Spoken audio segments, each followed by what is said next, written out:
I thought Norfolk State played really, really hard, and the first two sets especially. I thought they outdug us for sure in the first two, and I don't know about the third, but they played hard, and the combination of them playing hard and us making some careless mistakes led to some crunch time situations.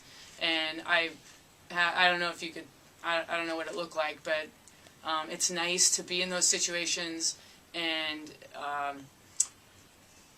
have no doubt in your mind that you're going to get it done. You know, and I think that they've proved themselves over the weekend that they get it done in crunch time. And I felt really good about being in that situation against that team as I would any. So. Did you talk about it at the break? Hey, let's come out and put them away. Don't let them get some confidence, win the third set, and all of a sudden you go into a fourth and they're feeling good about themselves. Yeah, well, I mean, yeah, honestly what we talked about was, our lack of discipline. We were not very disciplined in the first two sets.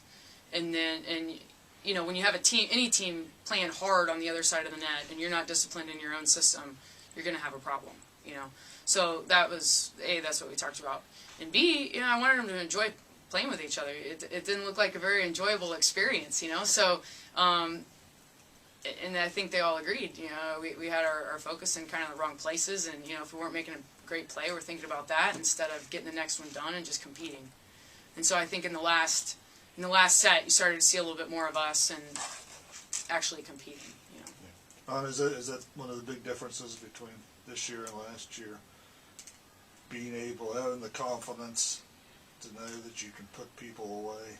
Yeah, for sure. I think everyone just has just so much more confidence this year, especially after last weekend, first weekend, just playing really well. And we got off to a slow start, but the third set, it was just, that was us again. So I think we did a good job putting them away.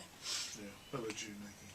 Yeah, I'd agree. I'd say definitely after the first two sets we knew that we weren't playing as well as we could, and you know, during that break we really just had a good talk and put it out there in the third set.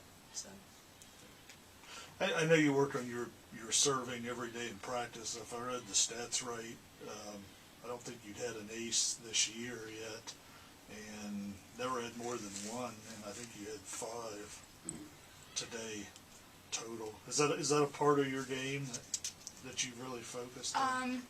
It was just a matter of hitting the spots. Jill was telling me to, hitting the seams and the passers. So we just took advantage of, you know, just keeping the ball off the libero. But yeah. For second weekend of the season, are you where you need to be right now as a team? As a team, I think we've definitely come a long way from last season and from this season too. But, you know, we're always looking forward. There's always something that we could be getting better at and improving on. And I think we all have the proper mindset to do that. We just haven't reached our full potential yet, but we're close. We're going to keep working towards it. Yeah. I mean, in your mind, what's the biggest thing the team needs to take out of this match as far as what you need to improve on for the rest of this tournament? I think, like Jill said, just staying disciplined, me especially on defense, that was one of the big factors. And I think the first two sets, like we were talking about, it was just a slow start, but now we know that we can just jump right on it, and I think we just need to do that faster, and it'll just be a better game from the start.